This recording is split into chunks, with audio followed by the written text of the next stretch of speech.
Bueno, 7:04 de la mañana. Siempre es muy interesante conversar con Ricardo Cusano. Por cierto, está lloviendo, por los reportes vía Twitter, a esta hora está lloviendo y está lloviendo fuerte en muchas regiones del país. Les decía que estamos listos para conversar con Ricardo Cusano, presidente de Fede Cámaras, expresidente de Conceturismo.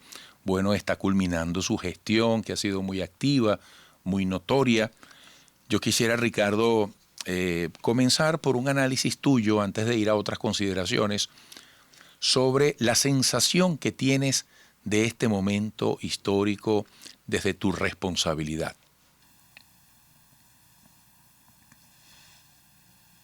¿Lo tenemos? Pareciera que todavía no. Estamos ajustando. Ya casi tenemos a Ricardo Cusano. A ver, Ricardo. Aló. Ahí estás, ¿verdad, Ricardo? Ricardo. Aquí estamos, aquí estamos. Estás que es vía Saludos, Eduardo. Saludos. Ahora te estoy viendo Muy, también. muy buen día, un placer como siempre estar en tu programa y comienzo agradeciéndote el espacio que siempre le has dado a la vocería de la empresarialidad privada en Venezuela y sobre todo en lo que me toca a la gestión. A ver, yo creo que el momento que vivimos, Eduardo, es un momento donde los venezolanos tenemos muchísimas vicisitudes que sortear, una coyuntura diaria que nos pone a decidir entre blanco y negro, o sea, unas decisiones casi binarias, ¿no?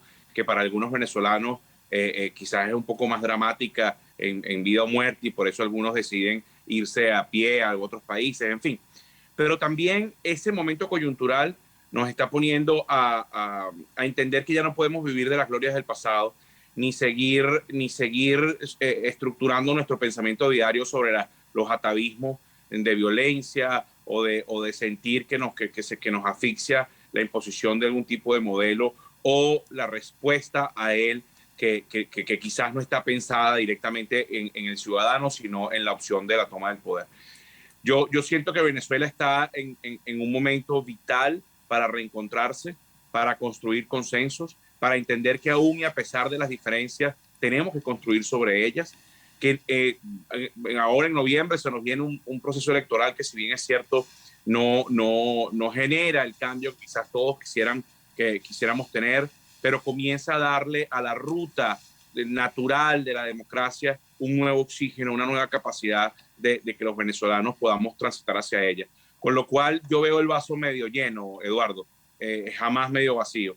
Los venezolanos tenemos muchísimas cosas por las cuales luchar, por las cuales obtener una mejor calidad de vida, entre otras cosas por nosotros mismos, por los venezolanos.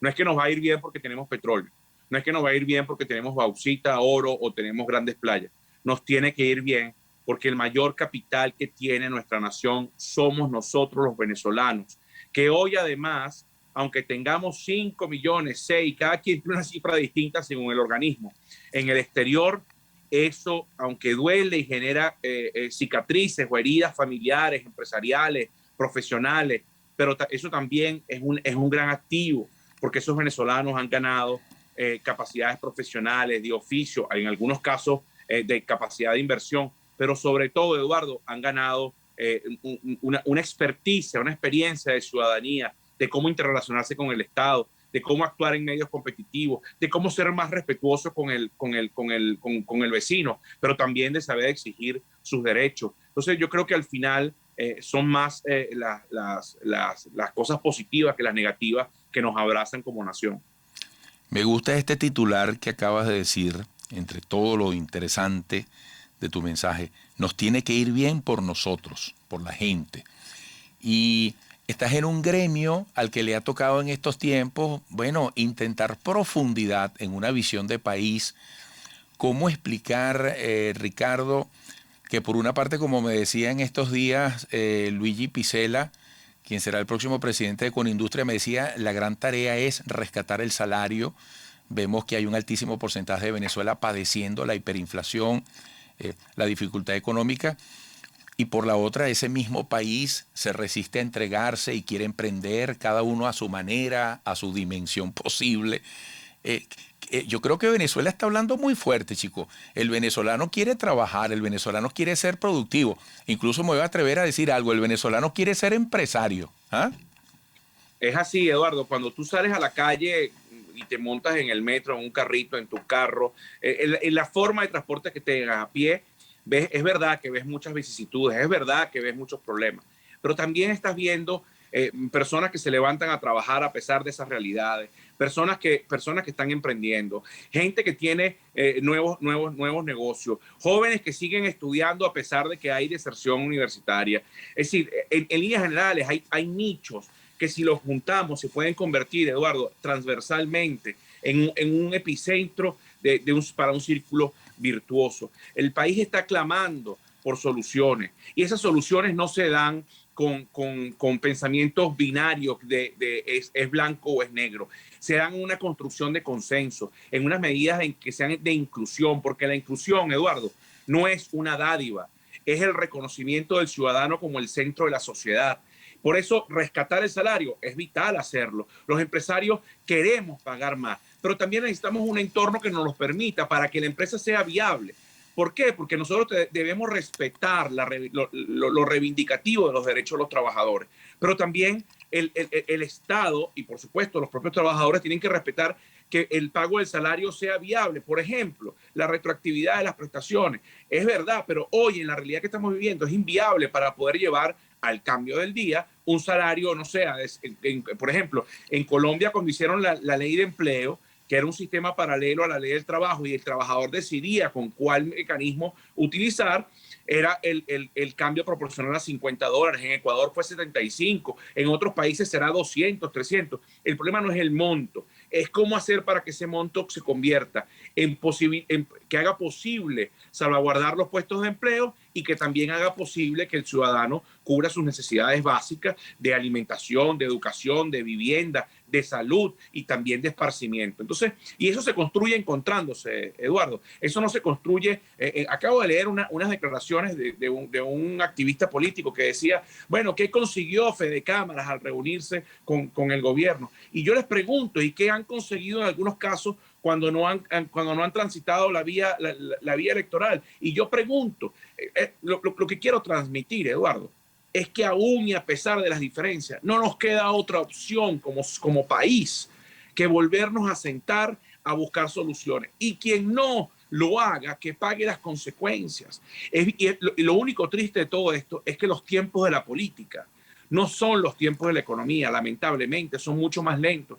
Y son aún más lentos que los tiempos de las demandas, de las necesidades de la sociedad, del ciudadano, que hoy está clamando, como tú decías, trabajar, poder tener sus 3 golpes en la mesa, poder ir a un hospital y que el hospital funcione, poder pagarle el colegio a sus hijos o ir a un sistema de educación pública donde los profesores no tengan calamidades y donde los profesores estén bien nutridos y bien formados. En fin, eso es lo que demanda el país. Desde la institución que me toca representar por las próximas 72 horas que quedan de gestión y seguramente a la gestión que viene, estamos comprometidos por hacer ese trabajo, por sentarnos a construir esas soluciones, porque no vemos otra vía.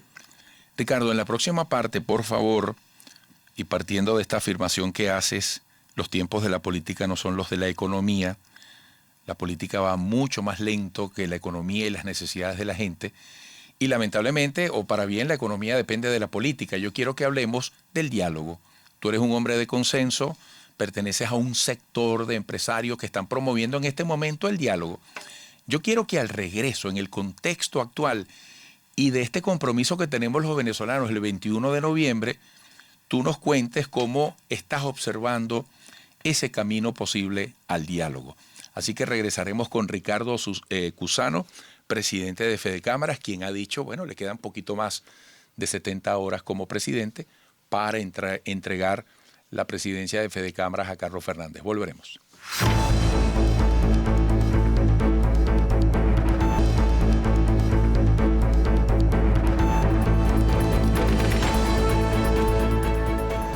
Siete 16 minutos. Ricardo Cusano, presidente de Fede Cámaras, expresidente de Conceturismo. ¿Cuál es la importancia de avanzar en el diálogo? Tú lo has dicho, los tiempos, los plazos se agotan. ¿Y cuál es el peligro de no lograr resultados en el diálogo tal como están las cosas en Venezuela? Vamos a empezar quizás por lo malo para dedicarle más tiempo a lo bueno, Eduardo. El peligro, sin duda alguna, es la profundización digamos, de las condiciones, las caóticas condiciones de vida de gran parte de los venezolanos, de la mayoría de los venezolanos. El peligro es la profundización de la crisis del poder de compra del salario, porque no vas a poder tener acceso a los organismos multilaterales que te puedan ayudar a un plan de estabilización macroeconómica. El peligro es la profundización de la pérdida de la institucionalidad como referente, las instituciones como referente. Cuando tú vas, Eduardo, al interior del país, cuando tú transitas nuestras carreteras y vas a cualquier otra capital de estado o a un pueblo, tú ves, tus notas ausencia de Estado en el sentido de ese espacio y de esa instancia que dirime diferencias entre los ciudadanos. Eso es el peligro, que eso se profundice, que Venezuela esté más aislada de la comunidad internacional, del concierto de las naciones, de la modernidad. Ahora, ¿cuál es la ventaja? Bueno, la ventaja es que sentarse a discutir, sentarse a buscar soluciones, donde tú puedes tener dos grandes materias que te pueden ser como una suerte de espacio de no agresión, como puede ser la salud y la economía. Materias, temas, sectores que en otros países ha funcionado para que se sienten partes en lo político que digamos, que tienen profunda diferencia. Tú puedes empezar a construir soluciones rápidas para el tema económico con impacto positivo en lo social y para el tema humanitario. Ahora, una negociación, Eduardo, no puede ser exclusivamente para la capitulación del poder de un grupo o para la entrada del poder de otro grupo. No puede ser ni para la repetición de los errores, ni para la venganza, así como tampoco puede ser para continuar cometiendo los errores que puede estar haciendo uno de ellos en el ejercicio del poder a lo largo de los últimos años. Una negociación tiene que ser para construir soluciones a lo puntual, al presente, para darle soluciones a lo que arrastramos del pasado presente, pero sobre todo para darnos un modelo donde quepamos todos. Un modelo de desarrollo económico donde hayan plenas libertades y donde hayan pleno respeto a la propiedad privada, a la libre iniciativa. Un modelo de desarrollo institucional donde el derecho a elegir no esté cuestionado. Un modelo donde los preceptos y derechos, digamos, humanos estén 100% o 1% garantizados, como puede ser el derecho a la vida, a la salud, a la alimentación, a la educación, en fin, todos esos derechos fundamentales. La negociación tiene que ir en ese camino. Por eso debe plantearse bajo esa visión, una visión de soluciones que vayan construyéndose, incrementándose hacia una solución integral que, repito, no es exclusivamente la salida de un grupo a favor de otro, sino la constitución, el diseño, el dibujo de todos los venezolanos por un modelo donde quepamos todos y donde hayan, por ejemplo, elecciones de concejales, alcaldes, gobernadores y presidentes, que quien gane entienda que en el momento en que ejerce y se coloca, pasa a ser el representante de esa instancia de poder, lo tiene que hacer para todos los ciudadanos y no exclusivamente para quienes son afectos a su ideología. Esa es la razón de ser de la negociación y por demás creemos y entendemos, por eso el año pasado nos dedicamos tanto tiempo a hablar de inclusión, de paz, le dedicamos mucho tiempo a estudiar el caso de Sudán, cómo los empresarios ayudaron a un desmontaje de sanciones a cambio de libertades políticas, económicas y sociales. ¿Por qué nos dedicamos a estudiar el caso de Túnez, el caso de Irlanda y por supuesto el caso colombiano, que se puede parecer, digamos, por algunas consideraciones históricas al venezolano? Porque al final, problemas de distintas dimensiones, de carácter étnico, religioso, económico, político, con distintos idiomas, en distintas latitudes y momentos de la historia, han llegado a soluciones o por lo menos a encaminarse, a darle una plataforma de solución que se va desarrollando y perfeccionando con el tiempo, solo, única y exclusivamente con la negociación. Eso nos lo demostró y por eso confiamos plenamente de que ese es el camino para buscar soluciones, aunque haya mucho escepticismo y eso hay que entenderlo. ¿Tú crees que ha habido algún cambio positivo en el paradigma de la guerra económica que según el gobierno lo coloca a ustedes como unos rivales, como unos saboteadores, como unas personas que no les importa Venezuela, que están pendientes de alcanzar el poder? ¿Es posible que en este momento la crisis venezolana nos pueda estar empujando positivamente a superar esos estigmas? ¿Por qué no? ¿Por qué no? ¿Será posible que en algún momento en lo más profundo de su conciencia el gobierno diga, chicos, la verdad que los empresarios son nuestros aliados, necesitamos de ellos, es la única manera? Pregunto yo, Ricardo Cusano. Mira, Eduardo, el aparato, por ejemplo, el aparato mediático del Estado a lo largo de los últimos años ha atacado muy duro a la empresa privada. Y eso, cuando había bonanza, cuando había boom petrolero y cuando los subsidios formaban parte de la cotidianidad del ciudadano, hizo mucha mella también en los empresarios. Hoy la ciudadanía tiene, después de la iglesia, a la empresa privada como las dos instituciones que tienen confianza positiva en el país. Es decir, que confía más de lo que desconfía. Eso es una realidad en la ciudadanía, en la gente. Y también al final el gobierno es gente. Y al final el gobierno, aunque quizás algunas instancias no están tan conectadas con el ciudadano de a pie, siempre tienes referencias, siempre tienes un familiar, siempre en algún momento sales digamos, de tu espacio. Con lo cual yo creo que sí, Eduardo, porque es la única forma de que se revierta. Hoy, en estos días, veíamos unas declaraciones digamos, desde el Ejecutivo Nacional, desde las altas vocerías del Ejecutivo Nacional, que hablaban que se acabó el rentismo, que se necesita un sistema productivo que sea eficiente y competitivo. Bueno, eso lo hace exclusivamente la empresa privada, y lo hace la empresa privada, no los empresarios solos, por cierto.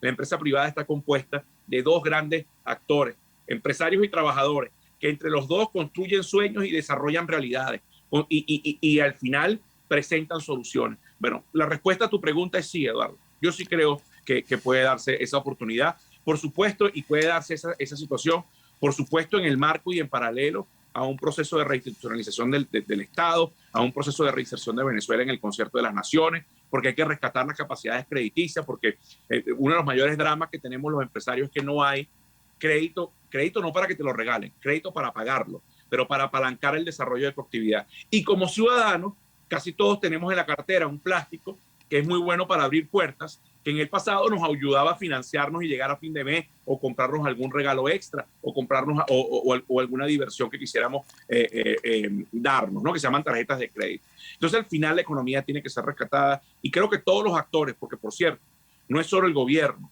quienes aspiren a cargos de poder en cualquiera de sus instancias, tienen que entender que la Venezuela de la cual venimos se acabó, que el Estado, papá rentista, ya no más, y sobre todo que la economía, cuando es eficiente, cuando logra impacto positivo y se sostiene en el tiempo y se convierte en un espacio de consenso y de mejor calidad de vida para la gente, se da con todos los actores y no exclusivamente con la visión de visión e imposición de una parcialidad política. Bueno, Ricardo, se agotó el tiempo. Te agradezco siempre tu disposición a compartir análisis, pensamientos con el país, y sé que una vez que entregues a Carlos Fernández la presidencia de Fedecámaras te vas a mantener muy activo como un hombre líder, como un hombre de buena fe y muy luchador por los intereses comunes de los venezolanos. Y bueno, felicitaciones por tu gestión y éxito en estos nuevos ciclos. Muchísimas gracias, Eduardo, y felicitaciones a ti por la grabación de tus dos chamos.